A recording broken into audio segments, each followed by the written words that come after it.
So last night we heard about Dad's life from Chod, and it's very hard for me to follow that. So I'm going to focus on a couple of short Divrei Torah from the Sedra and some memories of Dad. Got the tissues ready, because I don't usually do very well when I do this. Well, then that's as simple as. I didn't need to look much further than the first pasuk of this week's parsha to set a very poignant context for the context in which we find ourselves. It's all about light. We learn about a very special kind of ner, a light to be placed in the Mishkan, the ner tomid. And on a metaphorical level, it's how the light or ner needs to be understood that we need to think about. So Shlomo Melech in Tehillim tells us, Kineh Hashem nishmas Adam. The soul of man, the neshama of man, is the candle of Hashem. This means that the soul, the neshama, is a part of Hashem himself. And the light is always reaching for and trying to gravitate to its source. So the neshama mentioned in our Sedra is so relevant during Shiva and onwards, as we daven Le'ilu Nishmas Ari Yehuda ben Yaakov Alevi. And the flickering candles on the table over there are a tangible symbol of this. Along these lines, but connecting into the very essence of who Dad was, the Maggid of Mezrich has a novel interpretation on the posuk when this fire, the Ner Tomid in the Mishkan, is mentioned once again, a bit later on in Parsha Salv. It says, Eish Tomid tukad al Mizbeach lo sichbeh. A constant fire shall be kept burning on the Mizbeach, don't extinguish it. So he makes a play on the words lo sichbeh, do not extinguish it, saying that all of us have the low, the negative, the no, the not good, that which is not helpful, not growth oriented, etc. And the Maggid says the low, the negative in us must be extinguished, sichbeh, low sichbeh. In other words, douse and smother the low with douse and smother that negativity. With this Maggid's, with the Maggid's refrain, we read it in this way. The fire should stay ignited. The fire within us should stay ignited on the neshama, and you shall extinguish the no, the low, the negative. The fire that fuels our altar is so potent, it can eliminate the negative elements that may stand in its way. Focused on strengthening ourselves, the positive, we won't need to even see the negative. Lo sichbeh. The negative itself diffuses and then is gone. And this is very much that. Always a glass half full person who would home in on the positive.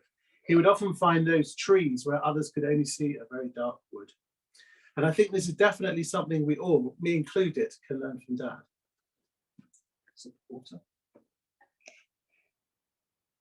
And alongside this trait of positivity, in parallel with it, Dad was very generous.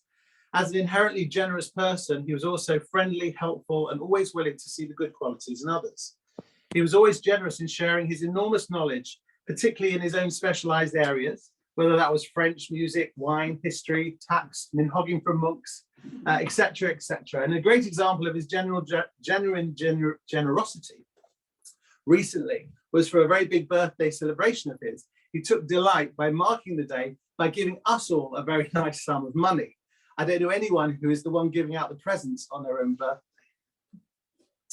Now, also as a part of this generosity, Dad was always planning family holidays, arguably to practice his spoken French with the locals. And yes, in those days before COVID, holidays didn't actually need cancelling. Similarly, he really enjoyed his food and he often took us out for meals. And a funny story, but also sad at the same time, relates to his love of food and holidays together. When I went to hospital to see Dad when he was still conscious, but a little confused and unable to chew and swallow properly, the nurses were trying to give him some spoons of yogurt. In his rather confused state, Dad told the nurse in no uncertain terms, I want hot sausages. I want a hot, kosher, meaty meal. And when this was declined, he said, you know, this is the worst hotel I've ever stayed in. I'm not sure if you're aware, but Dad was nifta on the 1st of Adar. This is very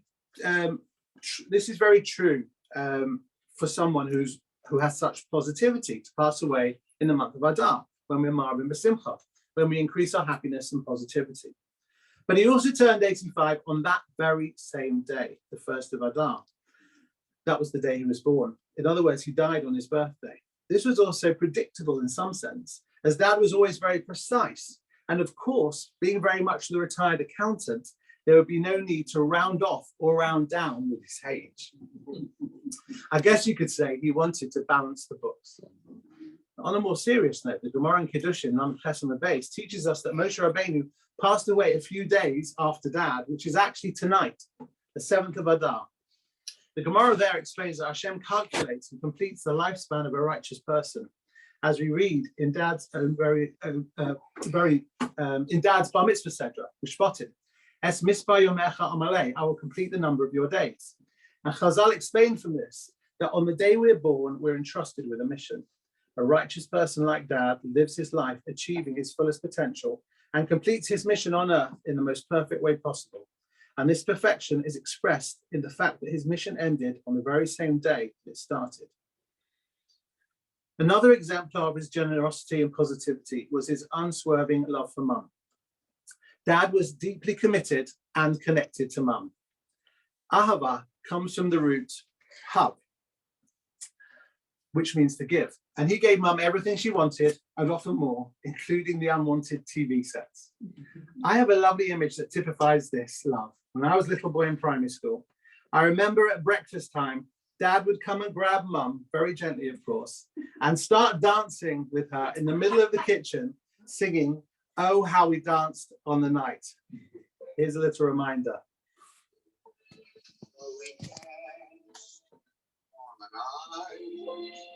We were wed, we found our true love, the word wasn't. Dad also made shalom, peace between people, giving off his time, reflecting that positivity, and reflecting that interpersonal problems can be solved, and providing that missing piece, the shleimus. And he had such a loving way of giving his point of view about something he felt that I should do or maybe not do. He would say to me, "There's something I wanted to speak to you about." He would say it in a very measured way and then say, "Maybe think about it." Many have remarked during the Shiva week how Dad had this positive and effusive day-to-day energy to him. And at the same time, there was also a fundamental stability that emanated from him being firmly rooted in the past. Whether that was from his strong foundations from Monks and Cheder, or his routinized cycles of the week, or his dependability and stability, there was a real hybrid nature to his neshama, to his ner tomid. Going back to the first posuk of Tetzaveh, my Rosh Hashiva of Aaron Lichtenstein taught me that there are two ways to read the words laha'alos ner tomid. There are two meanings in how we are commanded to light the ner tomid, reflected by the different mefarshim. It can mean laha'alos ner tomid, to light a flame, tomid, always, continually lighting a new flame in a dynamic way every day. Or it can mean laha'alos ner tomid. The commandment is to light a ner tomid once, that will remain lit. I think this again reflects Dad's ner, both the dynamic positivity of laha'alos ner tomid and the stability he had with laha'alos ner tomid. Tehei nishmoso baruch. I'm very grateful to the family giving me the opportunity to express a few words. In a way, you don't need me to do so because everybody in this family is extremely articulate, and a lot of what I've just heard just now is very, very impressive. But I had a special relationship with Leo. Some of you may know that prior to living in Edgeworth for the last 20 plus years, I was the Rav in Muswell Hill, and Leo was the primary mover and being instrumental in recruiting me to that job. So we've known each other, and our families have known each other for 34, 35 years. It shocks me to actually say that, but it's a long time. It's a long time. And we've had the opportunity to share smachot together, and also, unfortunately, some sad occasions too. But I know it's a cliche, but it is no exaggeration to say that Leo was one of the, if not the pillar of the community in Muswell Hill. And he was a great friend and support to me, particularly in the early years, and an occasional mentor. And as Paul said, he was able to criticize and to tell you off in the nicest possible way. And there were a few, listen, every rabbi, it's every week, every day is you're treading on eggshells. There's so many ways in which you can get it wrong. For a few occasions, Leah would in the nicest possible way try and put me to rights, and I'm very much grateful to him for that. When you started out saying about the first possible this week's sutra, I was slightly horrified, but luckily I took the early psukim from last week's sutra, so they don't overlap. But there, the openings passage there is v'yichuli teruma.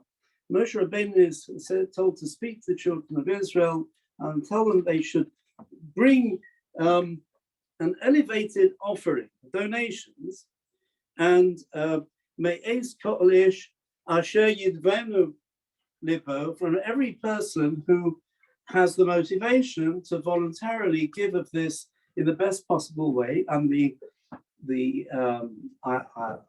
purpose of this was for Osuli Mikdash, that they should make for me a sanctuary, a space, symbolic or otherwise, where God's Shekhinah would be associated. And Rashi homes in on the fact that in these opening verse or two, the word li occurs twice, and it's really superfluous. Possibly didn't need to say li truma, but just said truma. All right, why li? So Rashi quotes first of all Midrash Tanchuma, where it says li is lishmi, should be for my sake, for me. And in the second case, where it says v'asu li mikdash, so Rashi says v'asu lishmi beis kedusha, that they should make for me a holy structure, holy. And I think what we see from this is, from this whole passage, is that if you want to build a mishkan, if you want to build a sanctuary, a place of kedusha, then the motivation must be untainted by any personal or political considerations. And I think of Leah's leadership in the community at Maswell Hill. He stepped up to the plate, not for the cover of being the senior warden or whatever, but because, as Sir Paul has said, he had the background, he had the knowledge, he had the tremendous fluency in Hebrew. He had all of the background qualities that you'd really want from an ideal gabbai in a shul. And everything he did was l'tovas haklal. It wasn't for any personal consideration at all. He supported the minyanim. He came to the shurim, which I initiated. There'd been no Gemara shir for many, many years, and I decided to start that out. Hillel came to every week.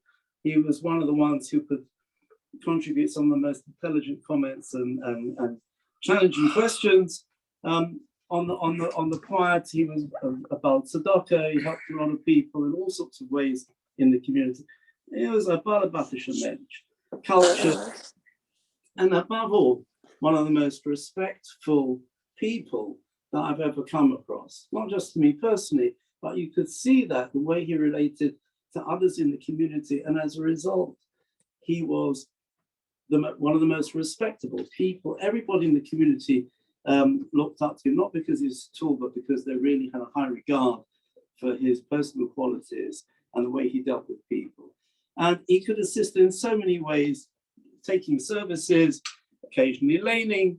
And I was thinking, as I was driving along, I was thinking that there's a midrash, a beautiful midrash on Shir Shirim, on the words "Kashoshana ben achokim," like a rose amongst the thorns. I can't remember exactly that word now, I can look it up. But it says something like this: someone who is pores al shema, a person who can to step forward to the Amud and take the service, knowing when most of the people around are incapable of doing this, they just don't have the skills or the knowledge or whatever. Such a person is kashoshana ben achokim, is like a rose amongst the thorns. Here, one major criticism of me, this is quite consistent over the whole time I was there. He kept telling me I didn't smile enough. And I'm afraid that's a constitutive problem that I have. It's not that I don't enjoy life or don't have a sense of humor, but the restive state of my face is not such a smile. Luckily, after I left, the person they recruited to replace me, Rabbi Lester, is the antidote to that particular problem. I'd like to also mention another thought which I came across only this weekend. I didn't know in Daf Yomi, and it's amazing how very often Daf Yomi rings with something that's going on at the present time. In Moed Kotner Daf Chof Hey, the Gemara says, whoever cries and laments or mourns for an Adam kosher man, whatever that is, we'll see. His sins are all pardoned. It's quite powerful.